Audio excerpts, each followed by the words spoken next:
All right, good morning everybody. Nikki here, Taste Life Nutrition. Today is Taste Life Nutrition Radio, streaming live on KUHSdenver.com, where we bring to you what I believe to be some of the most amazing people doing some of the most amazing things in the world, bringing their goodness and their love and their light to all of us. And so today we have Shoshanna French, who has been on the show with us before, and you are. I was doing the sort of my promo for the show earlier today, and the word that kept coming up for me, and I probably said it 5 times, which is maybe a little overkill, but it was just brilliant. Thank you. I just love what you do, and I love what you're about, and I love that you're on the show with us again. And so I'm grateful for you. And so that's what we want with this show, is to really bring people who are out there to serve and to give and to love, and who are shining their light, and they're growing, and as they're growing, helping everybody else grow. And it's really this really beautiful, selfless, amazing way of living life, and living life fully and optimally, which is what I think we all want. Any of us who are in sort of this industry, I was going to say service industry, but it's this industry of serving others, right? Yeah. And we all want to build and to lift, and just help others to do the same, to build and to lift. And so anyway, I'm super grateful for you for being here. And I'm excited to jump in and get started. But first, of course, we always start with gratitude. So, what are you grateful for today, Shoshanna? So I just got back on Monday morning early from a flight from Maui. So what I'm grateful for right now is that I had 2 weeks with friends and my husband in beautiful Maui, and I got to swim. I love water. I'm a water baby, even though I live in Colorado. And so I got to be in the ocean for 2 weeks and in the sun every day, and in weather that was 80 degrees. So I'm grateful that I had that, I'm so grateful for that. And then to come home, I'm really grateful for our home here. Yeah. I love that. I think I saw that on Facebook, that I saw that. I don't know if you said it was your last day or whatever it was. I saw you in the ocean. It's like, so nice. Because I'm going to follow what you're saying, and what I'm grateful for is on Sunday, we're leaving for Belize. Ooh, that's so exciting. I've never been, but I've heard it's beautiful. I love Central America. It's gorgeous. It is. We've been once before, and so we are heading out. So we stayed mainland last time, and now we're going to stay on Kikaker, so one of the islands. And the water is same. I love the water. I love the beach. I love the sun. I'm a summer girl through and through. Tank tops and flip flops really is all I care about. I'm like, tank tops and flip flops. I was literally in those for 2 weeks. I know. First time we went, we were there for 2 weeks, and this time it's only a week, but yeah, it's getting in the water, it's diving. We that was where I got certified to dive, was in Belize 2 years ago. So this is only we did 10 dives when we were there before. Wow. Yeah. So this time we'll do as many as we can, but it's still a refresher. I'm like, oh God, I had to take a refresher. I'm like, there's so many things that I don't remember. But just so my husband, just to get a little deeper into it, which I'm excited about, he found a place that is on a preserve. And there aren't a lot of people, and it's pretty secluded, and it's a little jungle, but the beach is far away, or is not far away. And so it's just, so often when you go on vacation, it is a lot of just going and doing, and maybe a little bit too much drinking, and things that can go along with going on vacations. And this is really intended to be a time of calm and continuing our prayer and meditation practice, and doing and seeing, but just laying low a little bit. So I'm am really, really looking forward to that. I'm super excited. I bet. That's awesome. That it's the resetting of the nervous system for sure. Yeah, without a doubt. Yeah. Good stuff. So let's jump in. Let's talk a little bit. You've been on before, but I want those who have not seen you, and we've built our audience since the last time you were here. We're now over 170,000 people that we're in front of, and actually that was as of last quarter. So go Nikki, go Nikki, go Nikki. That's awesome. So it's super fun. It's super fun to be able to. Well, it's cool that the show's reaching that many people, but it's the people who are on the show with me and the messages that we can get out that are just really exciting for me. Why I love this show. It's just so fun. Anyway, so let's talk about you. Let's talk about what you do, who you are, all of the things that brought you where you are today and make you who you are, and how you help others. So I was just at a mastermind in Maui. So I was seven of my 14 days was with this group. And so as I articulate what I do, it might sound slightly different than when I was on last time, because I was lovingly challenged to get to the core of who I am and why I do what I do. So I do teach people how to practically apply intuition. For me, it is like the reason I do that, and I work with all kinds of people, coaches, like NFL coaches. I've worked with Broadway stars. I've worked with $1 million and $1 billion founders. And I work with individuals who are interested in restoring trust in themselves. We're so trained to find authority outside of ourselves that my job on the planet this lifetime is to support people in restoring their trust in themselves, to that inner authority, that timeless self we have, whether you call it a soul or a consciousness, however you associate that. It's restoring trust in ourselves. And the primary way I do that is by teaching people how to hear that inner voice, that intuition. So that's what I do. I do it through corporate, coaching, teams, communication programs, leadership programs, and one-on-one with people. Awesome. And I'm so interested in this. I always am, because it's for me, and I think maybe for a lot of people, it's a hard, not that it's a concept, but it's a hard concept to grasp. What does it mean? And I know, because you kind of speak my language when you're on your website, digging around and stalking your website always before the show. But so many of us see intuition as it's this woo-woo thing. It's something that we don't understand, when there's more to it than it just being woo-woo, right? I mean, there is, I think, evidence-based data behind it. There's a lot to it. And I also know for myself, I question myself a lot when it comes to making decisions. And I know that's a part of what you help with. And so explain your view or your understanding, how you teach, not how you teach, but that's later. But what intuition is, how it works, how it's evidence-based. And I'll tell you, I kind of got away from the word science because there's so much science right now that I think is not science. So I just keep saying evidence-based. Yeah, that makes sense. Anyway, so people can have kind of an understanding of what that means and how it is that we all have the ability to dig into that, into ourselves. And if we don't trust it, how we can start to trust that. You were like, let me ask you a question with 15 parts. Well, Here yeah, we go. Pretty much, yeah.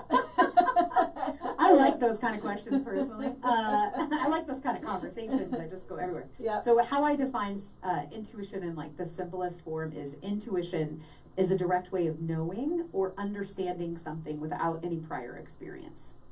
So how I like to compare it to how we typically make decisions. So whoever's listening, think for a moment about the last time you had a big decision to make. Did you do research? By looking online and, or did you reach out to friends and kind of do a poll, like ask people's opinions? Or did you go to an expert, right? If you were going to buy a piece of real estate, did you, go talk to a real estate lawyer or to a real estate agent, right?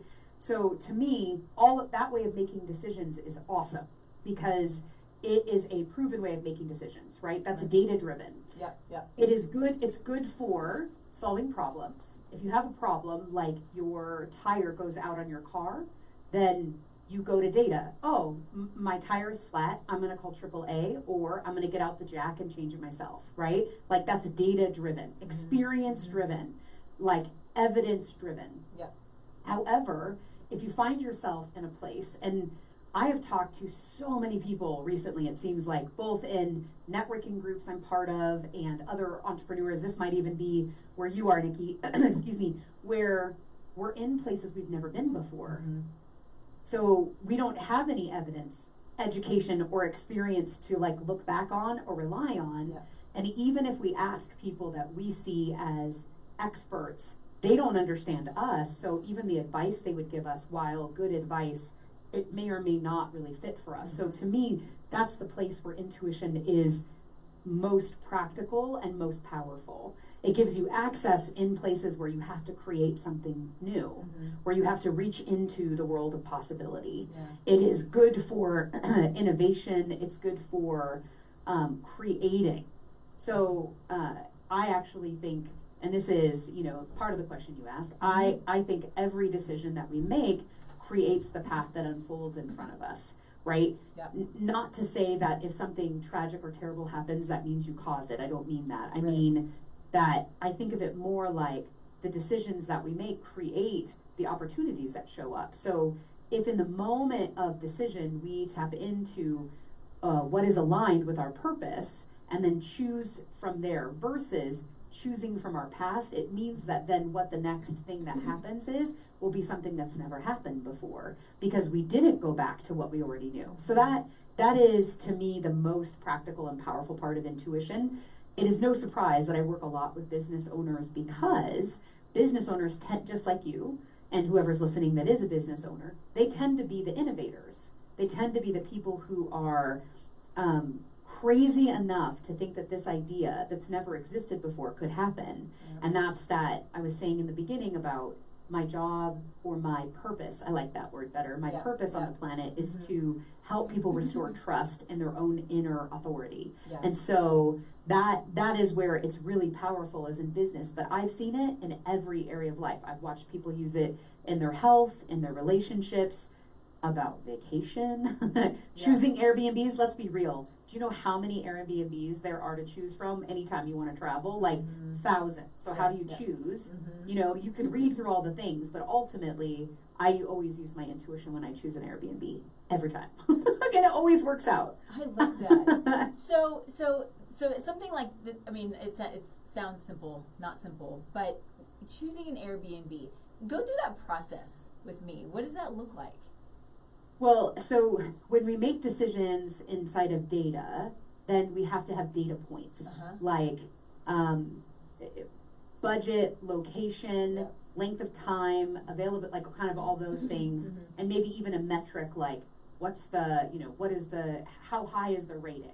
So that's one way of doing it, and I put people who do that. What I do is I have a conversation either with my husband if we're going to be traveling together, or I sit with myself for a moment and I go, not what is it I want, what's the experience I want? Yeah. What's the experience? How do I want to feel in this space? And this is where it starts to sound maybe a little bit woo-woo to people. However, when you choose the experience you want versus the data that you want, then it allows your consciousness, it allows your being, it allows the universe, however your beliefs are, it gives some room for what's unknown to show up and have it be better than you thought it could be. So for this particular trip, I looked at an Airbnb in the general location, and then I sat with myself and my husband, and I said, what kind of experience do you want? And so we talked about it. We wanted something quiet, which on Maui was going to take something, right? We wanted something quiet. We wanted a beautiful view. We wanted a place where it was comfortable, and we wanted it to be easy access to all the things that we wanted. It was kind of like we wanted this experience of like the thing you were just talking about, Nikki, where you and your husband are going to kind of a quiet place. Mm-hmm. We wanted to be able to sink in Yes. and kind of reset our nervous system. We've had a busy, 2022 was really busy for us. Mm-hmm. So I felt that, and then I went to the Airbnbs that were available in the general area of near the airport on Maui, and there were a lot. And then I would just look at them, and I kept waiting for the one that felt right. Hmm. I love that. So there were two that felt right, Mm-hmm. and then from there I used data. Okay. Because I couldn't choose between the two they both felt right, and then I used data, and the one that we chose, it had like really high ratings, and I was like, oh, that it both feels right, and data wise feels Mm-hmm. good. It's one of the nicest places we've ever stayed. It was everything we wanted. It was quiet. It was like off of all roads. It was right onto the water, and it was so quiet because it wasn't near any town. Mm-hmm. It was like near the dock, so we watched, boats leave. And Yeah. so if I had used data, I would have done what my friend who lives on Maui said to do. I would have chosen the condominium development she recommended, in the town she recommended, in the area she recommended, because she told me that was a better spot. Mm-hmm. But I didn't use her data. Instead, I used our intuition, my husband and I's, that feeling of experience in the body that I knew would be right. So Yeah. that's like an example of, and it turned out better than we could have imagined, because it was, it was like all the data points I could have never predicted, Mm-hmm. and it was amazing. Like the whole experience was amazing. So, I mean, that's the simplest way to Sure. express it. I didn't get into like, well, how do you know what your inner, how do you know what that feeling is, and how do you translate that feeling? Like all of that is the practical application of intuition, the practice of learning how your being actually receives that kind of like intuition. So, but that's an example of how we used it. Yeah, I think that's great.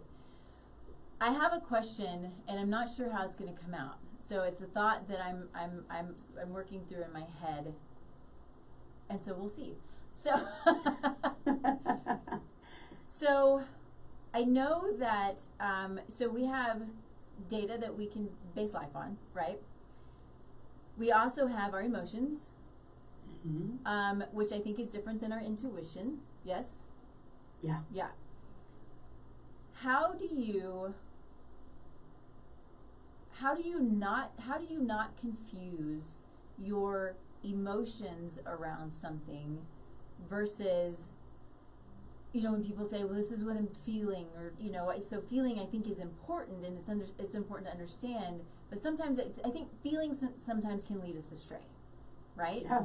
Emotions can sometimes lead us astray. How do you, I don't know if I use the word differentiate, maybe it's how do you differentiate? No, that's a good question. Yeah. Differentiate is a good word. Okay. This is not a simple question. I don't think so. Yeah, and like this is not a simple question. So I'm gonna speak from two places. One is not my wheelhouse. One is more psychological from the world of behavioral science, right? So from my friends who are therapists and psychologists, and I have a lot of friends that are in that field, because that field fascinates me. So I tend to make friends in that field and like ask them questions. Neurobiologically speaking, emotions are, some of them are chemical responses to stimuli. And some of that stimulus that we're experiencing, right, the things that are coming at us, are actually not any different than what I was saying before, which is experience and education, and even the way in which our body responds to things. And so when we talk about it from a psychological perspective, it's recognizing and understanding what is happening now versus what happened before. So it's not simply just about emotional feelings, it's about, reaction. So I just want to say that first. Yeah. So anyone who's listening to this who has little t and big T trauma, it is hard to trust your intuition if you've had those experiences but you haven't yet done the processing work to resolve and heal those experiences.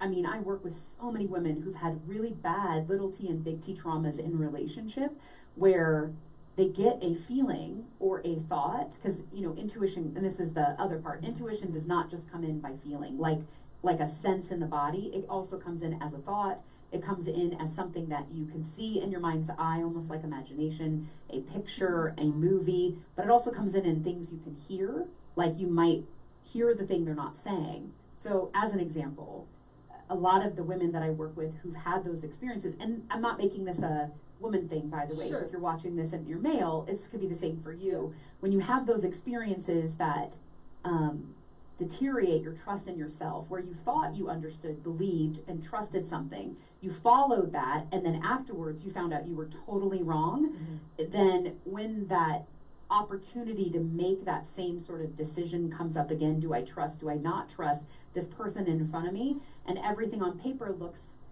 great, but that I'm having this hesitation or uncomfortable feeling, oh, that must be because I don't trust people because of my last relationship. So to me, again, I told you it's not a simple question. So to me, it's always the differentiation between what is happening right now and what happened in the past. And the only way to do that is to do the inner work, to do the personal development work, whether it's a therapist or a coach or transformational education or meditation or whatever Bible study, like even my friends who are Christian and do that deeper work inside of inside of their church, however you do it, but doing that deeper work to better understand your triggers, to better understand what is causing you to distrust yourself. So I think that it's not like this is how you differentiate it in the moment. There's nothing like that. I wish there was. Right, yeah.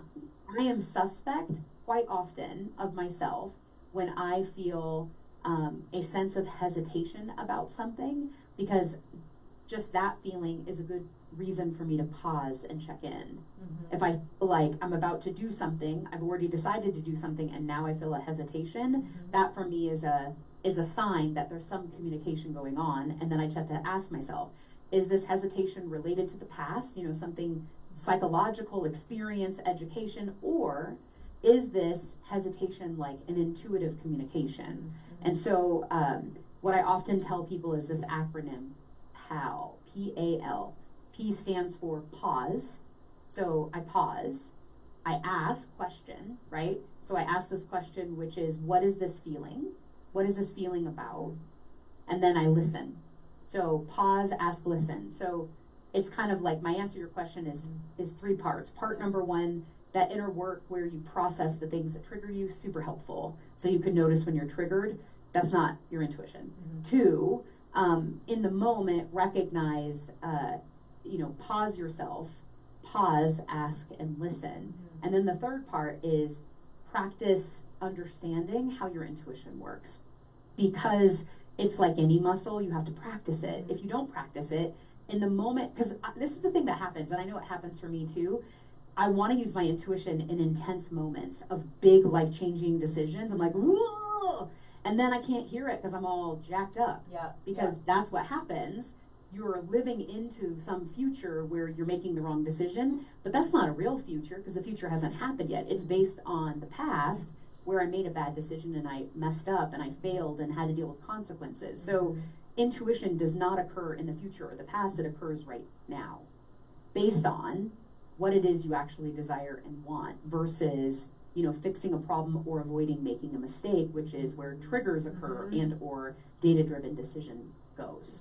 Hopefully that wasn't too much. Does that make sense? Yes. No, it's great. I love it. So there's so much, and this is where it comes into, and I think you just said this, but it's a practice. And so much of it is really around our own awareness, right? And having that understanding and not shooting off the cuff, right? And just, which I think is not always a bad thing, it's just, making the decision and going. But really, having the ability to be aware of not only what's going on around you, but what's going on inside, and learning that. And a lot of this is coming from me because it's always learning for myself. And especially what you said was, I am, and lots of people are in a place where we're just starting to really try to figure things out. Not that things are figured out, finding my own purpose. Right. And that's been sort of where I've been over the last year is, I know what I do and I know I love what I do, but what is my true purpose? And we'll talk about that later because it's a part of what we talked about before the show. But but it's an interesting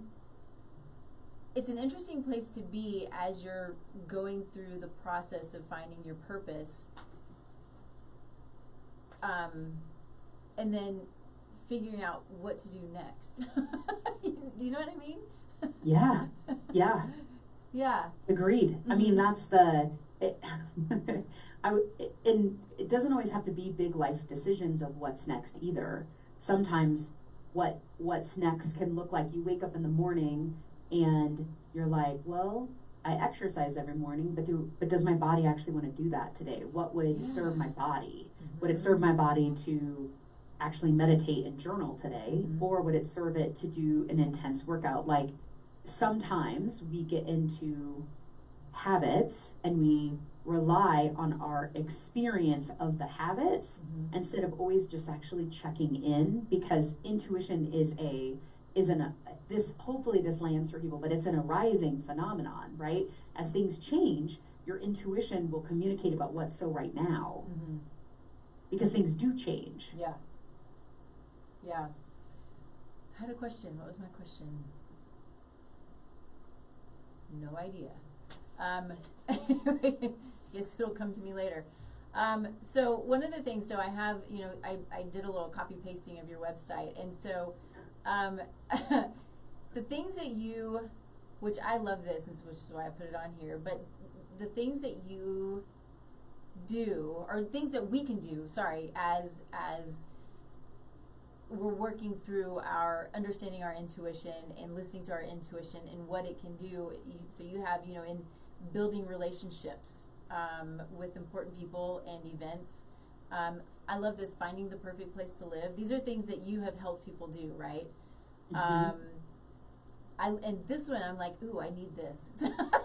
Write the best subject line for my marketing emails that resulted in 32% open rate. I'm like, whoa, that's amazing. How cool is that? That's one of those things that just, selfishly, I'm like, that's the hardest thing in the world in my mind, is understanding what people hear, what lands with people when it comes to trying to speak my truth. And so my truth is supposed to come out in emails and my marketing, right? I want people to hear what I'm about and why I'm about and those things. But what lands? It's really hard to understand what lands with people. And then discovering and releasing your own limitations, resolving communication breakdowns with clients and family. Those are all things that are essentially daily, things that we do daily that can help us, that can help us to make the decisions on the right way to go. So getting back to it, what my question was, for myself,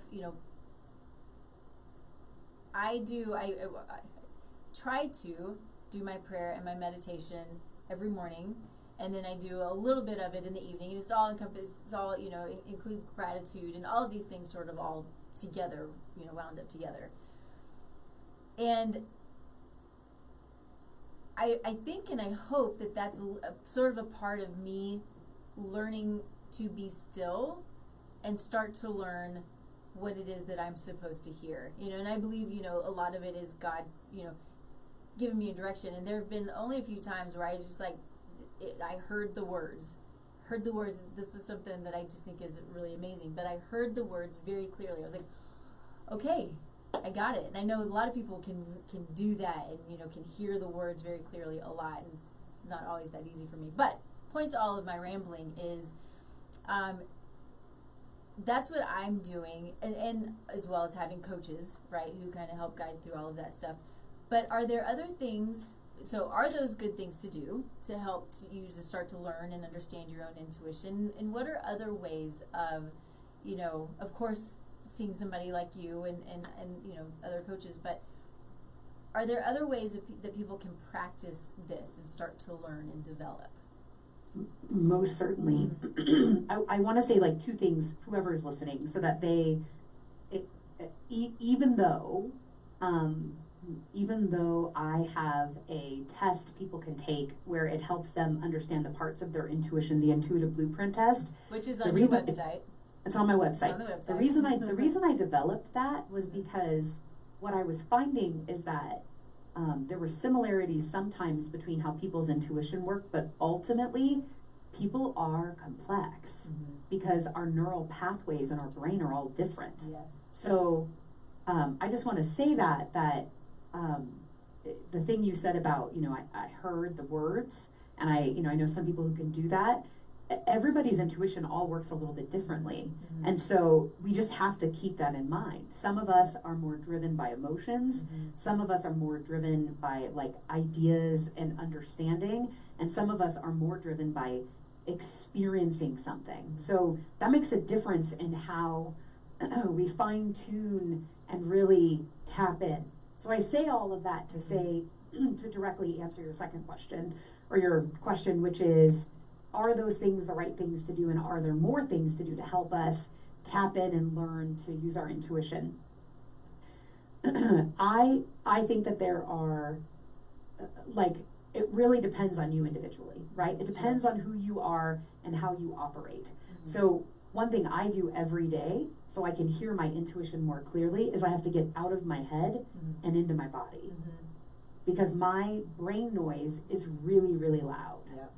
Like real loud. I don't think it's ADHD loud, where where I'm, neurodivergent, where I think in a different way and my brain processes a different way. You'd ask my husband, he maybe has something different to say. He often says when I go in a tangent, squirrel, and I just did. So my point is, just like that, point is that the way for me that works really, really well to tap into my intuition is to sink into my body and to turn down the volume of my brain. That works amazing for me. How I do that is by moving my body. So I do really intense Peloton workouts. When I was in Maui, I ran, we did crazy hikes, I swam really, really hard in a pool where we were staying. That kind of intensity, because my brain is the way that it is, it quiets it down, because all I can focus on when I'm exercising that hard is how my body is moving to ensure I can breathe and to make sure I don't fall and break my neck, right? Or keeping my eyes open for things in the water, like that. Yeah. However, we're all built differently. I have another client, her way of quieting her brain down is she does Zentangles. I don't know if your audience knows about those. Zentangles, my literal favorite thing right now. I learned about them in October. It's like a doodle.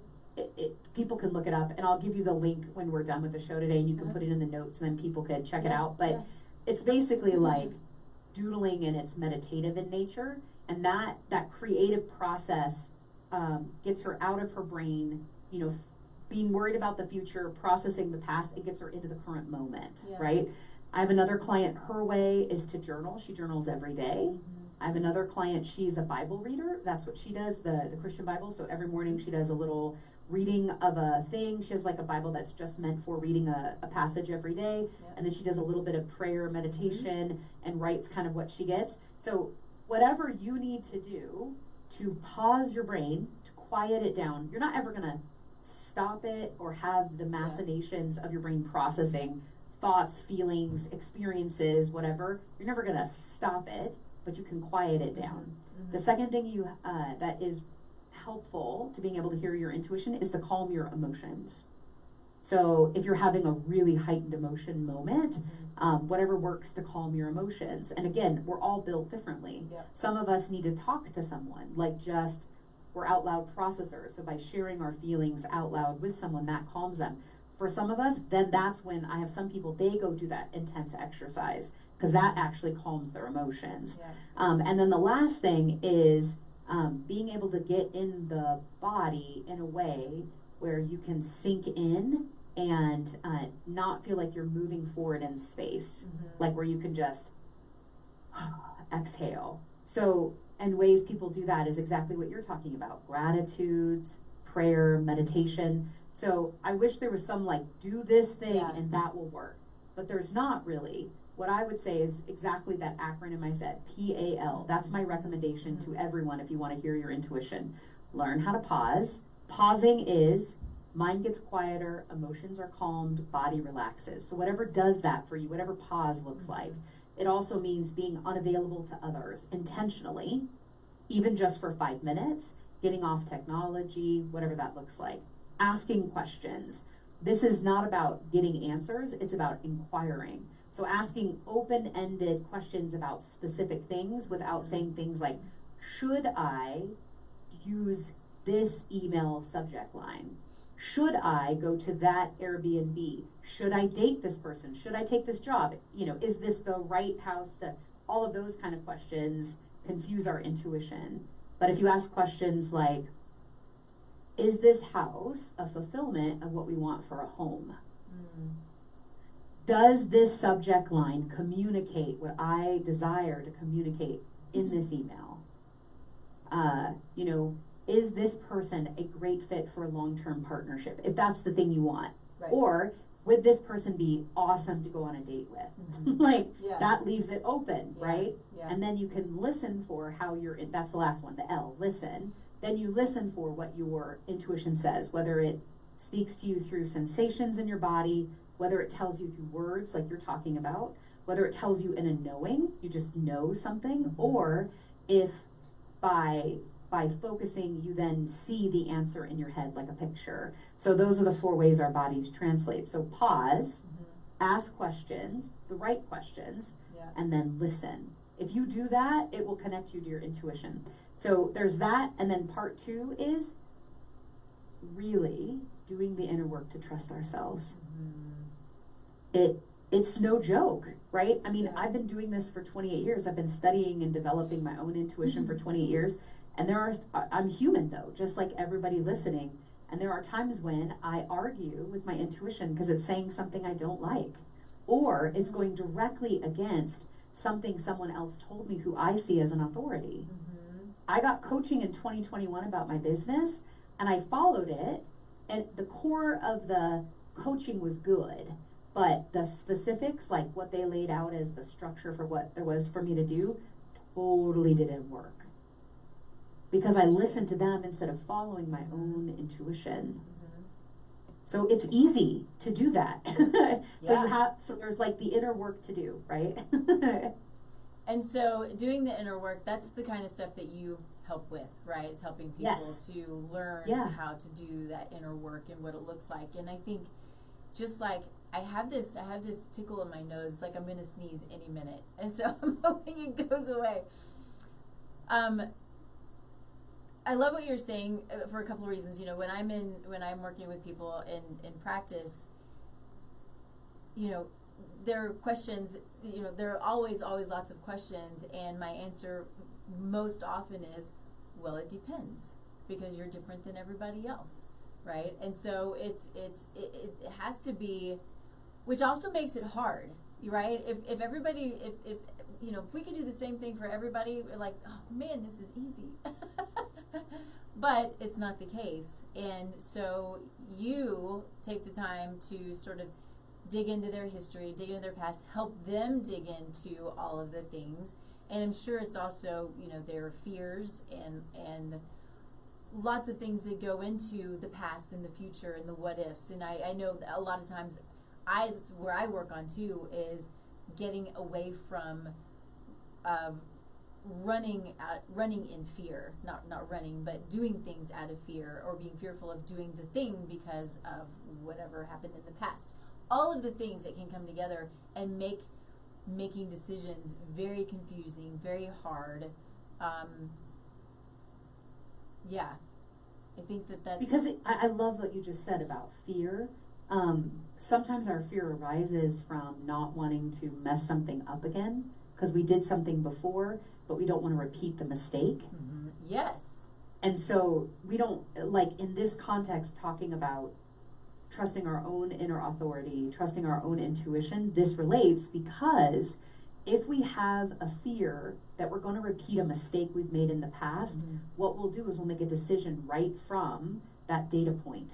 When I say data-driven decision making, I also mean a data point, like a something that now lives in our reality as what's possible, what's not possible, where we can trust ourselves, where we can't trust ourselves, and then we make decisions from that. So as an example, you know, I don't live where the ocean is, and I don't scuba, but I love snorkeling. And we went to a beach where the waves were crazy, and it was like everybody was saying, I'm not going in there, it looks really dangerous. And the truth was, if I listened to my body, it was also telling me not to go in, but my data-driven mind was like, sometimes people are scaredy cats. I'm not a scaredy cat. I'm going to go in anyway. Mm-hmm. And I went in, and I actually got rocked and scraped the crap out of my foot. Uh-huh. And if I had listened to my intuition, which was like, don't go in there, dummy. It's really, like, the waves are big. It's like, you know, 8-foot swells. What are you doing? But I didn't listen, because instead I responded from my past-based experience, right? Where it sounds something like this. I don't like when people tell me what to do. So I made a decision from there instead of listening to my own inner authority, which is like, girlfriend, don't go out there. That's a terrible idea. And so we can do that. We can do it both ways, right? Mm-hmm. Someone can say, you should totally do that. And your inside is like, ooh, that doesn't feel right to me. Mm-hmm. But then you feel like a wimp or a scaredy cat or, you know, whatever. And you're like, oh, I don't want to look bad, so I'm going to do it anyway. And then it goes spectacularly terrible. And so that is like, it's a simple example, right? I just got scraped on the foot, but I have lots of examples from clients where it went well and where it went terribly, mm-hmm. because they reacted emotionally in the moment or reacted from their inner kind of mind, you know, dialogue about their past experience, instead of just trusting their own inner authority.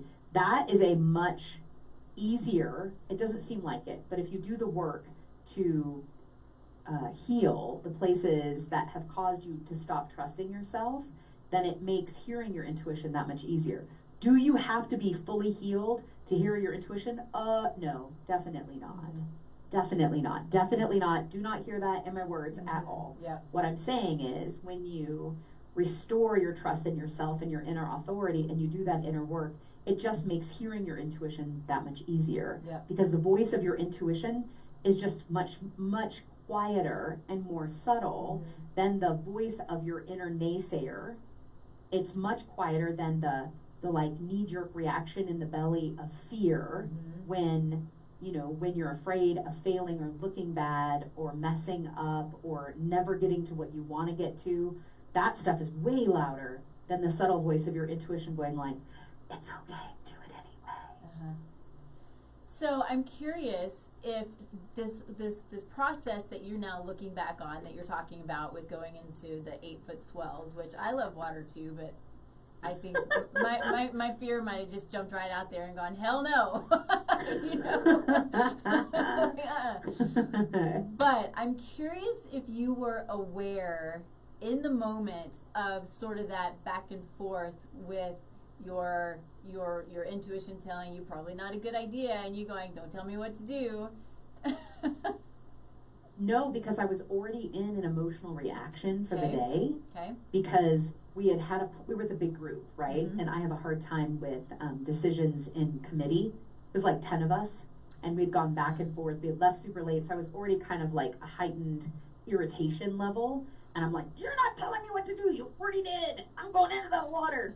So I did not hear it at all because I wasn't present. I was in the reaction.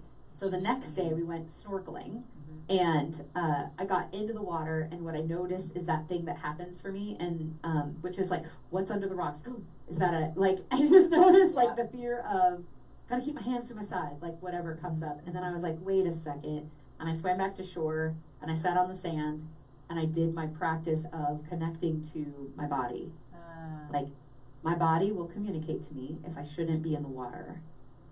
Like, it will let me know if there's something that I need to keep my eyes aware of. Like, our bodies are designed that way. Like, our glial cells will let us know if there's like, it will literally let us know. But if our amygdala hijacks us, right, and fight, flight, freeze, then it would ruin my time in the water. And so I took a moment, I paused, I asked questions, and then I listened, and it was like, the water is crystal clear. Mm-hmm. You're here early. You're going to see stuff you've never seen. I was like, okay. And then I went back into the water, and it was so much better. I was struck, as I always am when I'm present, by the beauty of the moment. The colors were brighter. Yeah. I was present to the water moving, you know, with the waves, the coral, and then that was when I saw a sea turtle and got to swim with the sea turtle for 15 minutes. And So fun. I kept my distance, but it was just like hanging out. It was a huge one. But the point being more that when we are willing to pause and get present versus react, that we just don't know how it will all turn out. Like I went snorkeling probably like 8 times, maybe 6 times while we were there, and that was the best time I snorkeled. Not because of any other reason than I was just actually really present. So I stayed in the water longer, and I was looking in a different way versus fearful. And that's kind of the thing, right? Just imagine, it's a thing people say all the time about relationships. When we step into relationship with an open heart and an open mind, the connection that's possible is always deeper. The same goes with relationship to ourselves. If we have an open heart with ourselves and our mind is open, then our connection to ourselves can be deeper. We can understand ourselves better. We can create things we didn't even know were possible. And we have to do that inner work. I want to say for anybody listening, yes, I totally do this work with people, but it's not always possible for people, whether it's an economic thing or just a time thing. There are so many good books about doing the inner work. I mean, really, there are so many great books by many great writers, right? Glennon Doyle, Wayne Dyer, Lisa Nichols, there's just a ton. And so if you find yourself in a place where you need to do the inner work, you can do the reading and the writing and the work on your own and, do that work. There are therapists. And I always think it's worthwhile saying that the difference between doing the work with a coach and a therapist is the difference between a behavioral kind of thing where you're noticing a behavior and you're having you can't get to it no matter what you do, versus kind of an overall purpose thing and wanting to shift or transform your life. Those are two very different things. So if you're listening to this today and you're like, ooh, I really need to work on my trust in myself, is it trust in yourself because of little t and big T traumas? Go find, if you're open to it, find a therapist. But if it's not about the traumas and it's just about the habits that you have around trusting yourself and just understanding the mechanism of what it is you most desire, then find a coach. Yeah. So that's my 2 cents about that. No, I love that. And I think, in my opinion, whether it's therapy or a coach, and sometimes it's a little bit of both, I think we all will benefit from just having that outside understanding that's not inside, and then can help you understand your inside. Does that make sense?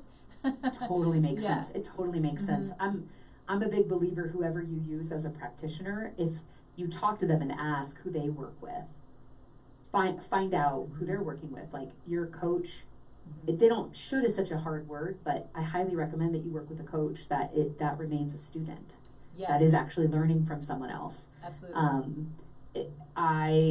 If you get a therapist, just check in with them. Are you doing your own work? Are you doing your therapy work? I mean, I have people I work with, I get supported, so that when I'm coaching people, my junk getting in the way, that I can clear that stuff and just show up really present, committed to the person I'm in front of, instead of having my own stufa in the way. You know what I mean? Oh, I like that word, stufa. Stufa.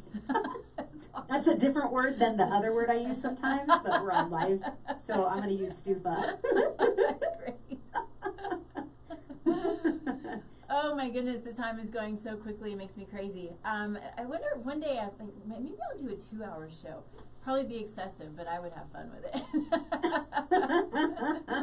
We'll see how many people would actually hang on for 2 hours.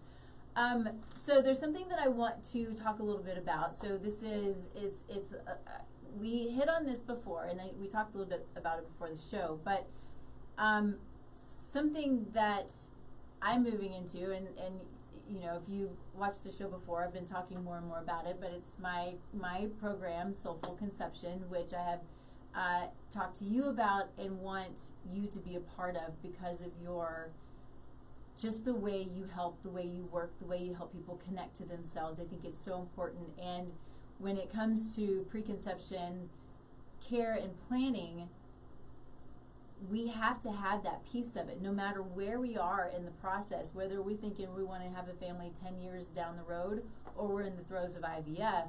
We have to be able to have that connection with ourselves in our own inner understanding. And I need for anybody who is any client who is a part of this program to have all of the resources, all of the tools, everything that they can have, whether it's from me or outside of me, like you, Shoshanna, to be able for them to dig into what it is they need in order to have the healthiest body, the healthiest pregnancy, the healthiest baby, and then of course what it just gives me chills just talking about it, probably every time I talk about it, but then the ability to create a healthy future for 7 generations. And that when, you know, it's that 7 generations that is like, whoa, you know, it's this amazing amount of power that we have as individuals to create. You know, you're talking a little while ago about us creating. You know, we're creating all the time. You know, we create our future, healthy or unhealthy. We create, you know, we're creating babies, we're creating people, you know, these humans, and we have the ability to help them be more and more and more successful in life by doing the prep work, you know, and that's mental, emotional, physical, spiritual, financial, all of the things that's so important. So what I would like for you to talk a little bit about is, and actually I'm not totally sure, except for I know you work with women, and I'm assuming their spouses as well if necessary, to help them through. You work with people who are trying to get pregnant and you've helped them through that process. What does that look like for you? I don't know if I want to ask if it's examples, if it's how you can help with that, whatever you want to talk about in that realm. Yeah, what arises in my intuition to share about is this. We live in a time, really, where the authority about the truth exists outside of ourselves. Yes. Because we live in a high information time, right? We live in a high technology and high information world at the moment. And we're informed by social media, which is, if you think about it, it's like little snippets of information. It's not like deep stuff. It's memes. Yeah. And even memes inform us of the truth. So I don't want to sound all conspiracy theory about it, but because we have assigned what's true for us and what works for us outside of ourselves in the authority of others, it sometimes puts us in a position of doing things that actually damage our physical bodies, because we're told that that's our only option or that's the only thing we can do, versus trusting ourselves. So I've worked with, you know, a variety of people in that situation, in the situation of both infertility as well as that challenging question to have kids or not have kids. If they're in a position to actually have that dialogue, and you know what I'm saying, some people it happens, and then for some people they have to, you know, work at it because it's not happening right away. And so I can think of a couple different examples of clients I've worked with, but I'll say it more generally, which is both of the clients I'm thinking of had been told that one had been told the only way that she was going to get pregnant was through IVF, and then the other client was told that she wouldn't get pregnant at all. They're like you should give up and adopt, or do a surrogate.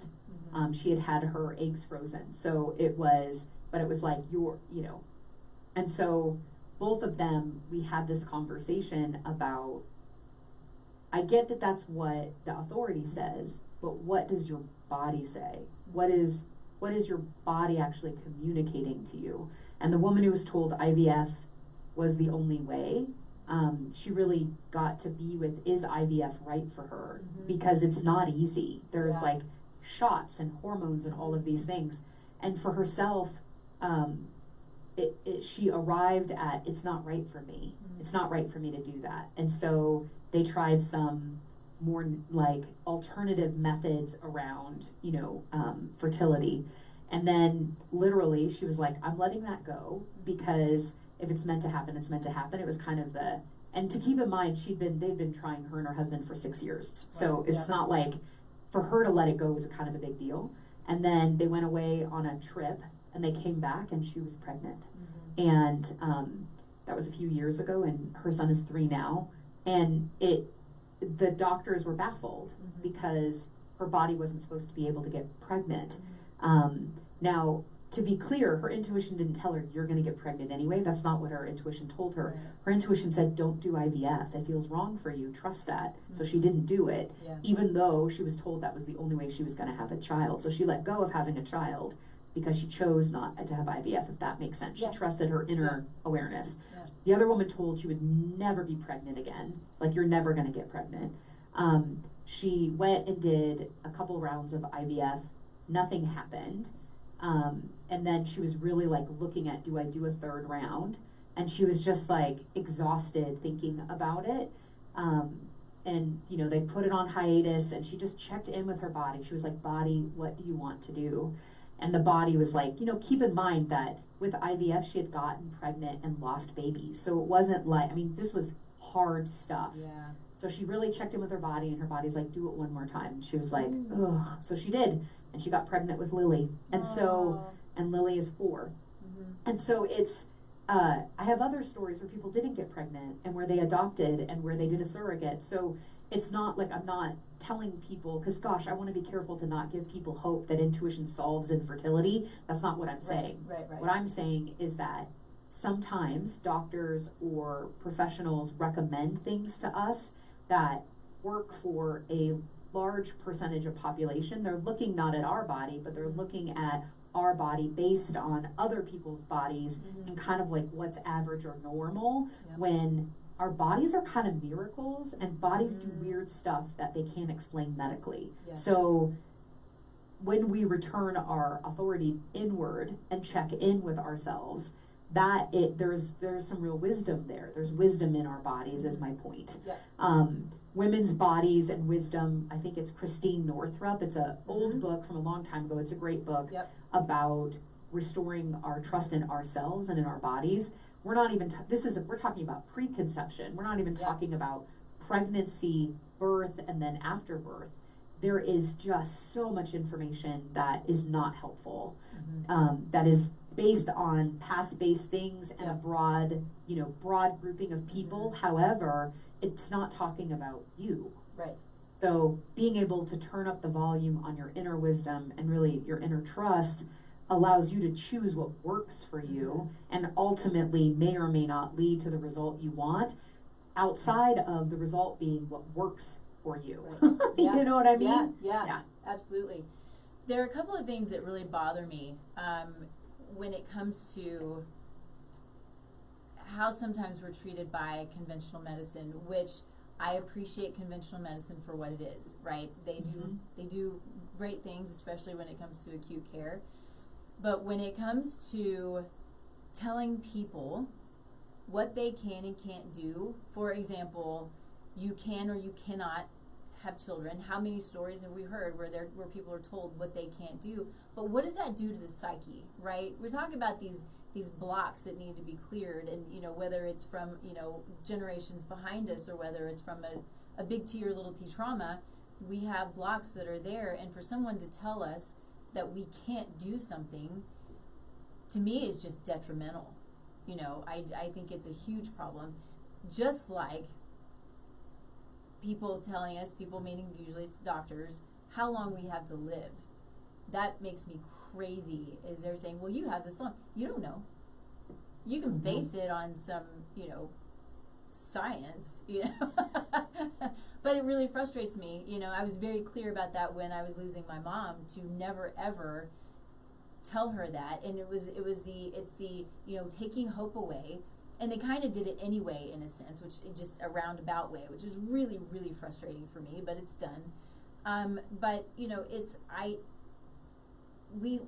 think we have to be so careful to make sure that we're seeing people who are not going to be so cut and dry, because the life is not cut and dry. Our bodies are not cut and dry. And what you just said about our bodies being miracles, you know, this is the thing that I love about all of the you know, I call it, you know, reproductive science, right? Or, you know, that's kind of what my master's in, is, you know, reproductive science. But it's the miracle that two people can create another little person is fascinating and phenomenal and truly amazing. You know, it is a miracle. And we experience it all the time.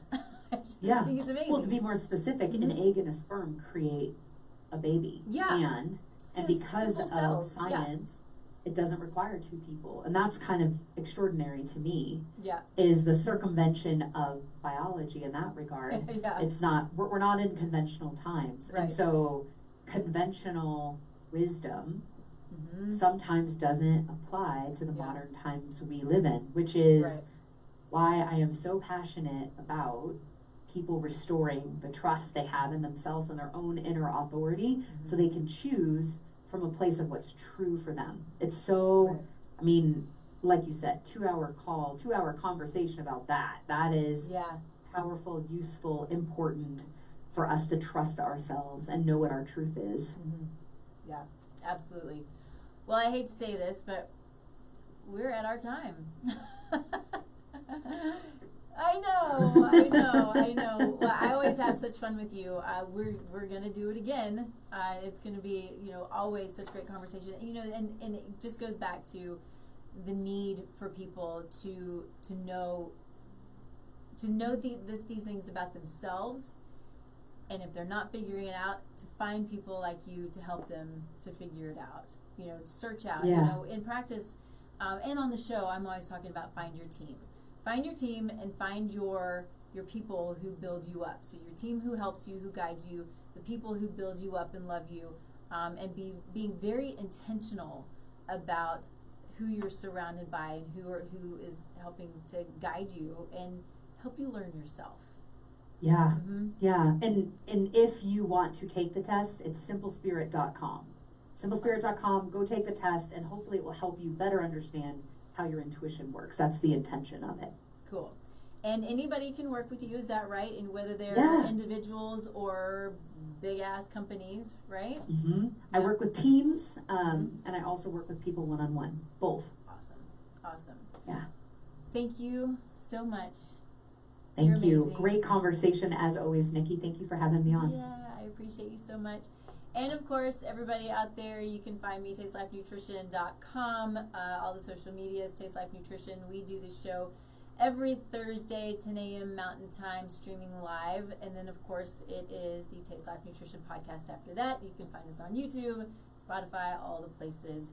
And you can always reach out to Shoshanna. She is in all the places as well. Are you, is your website and all your social media is the same? No, simplespirit.com is my website, and then Shoshanna French Stokes on Instagram. Okay. And then if you look up Shoshanna French, you'll find me in all the places. Yeah. There's not anybody else named that. I love it. I love it. Cool. So we are working on launching Soulful Conception. So if it's you who are looking to get pregnant, like I said, if it's 10 years out, start now. If you're in the middle of IVF, my goal is to have, as I said, but I want to reiterate because I think it's so important, that my goal is to have the people who are doing amazing things help to guide you. It's not just about me and food and the things that I do and things that I love, but it's about the needs of the people who are part of this program and bringing in people who have their specialties, who can really speak to what the needs are that are outside of my understanding. So If you have anybody in your life who is in this position, send them my information. I'm always happy to chat about it. We're gonna be talking more and more about it, so I'm super excited. But we're not here next week. I'm in Belize, so we'll have a rerun. So anyway, yeah. Thanks everybody for joining. We'll see you in a couple of weeks, and have a wonderful weekend.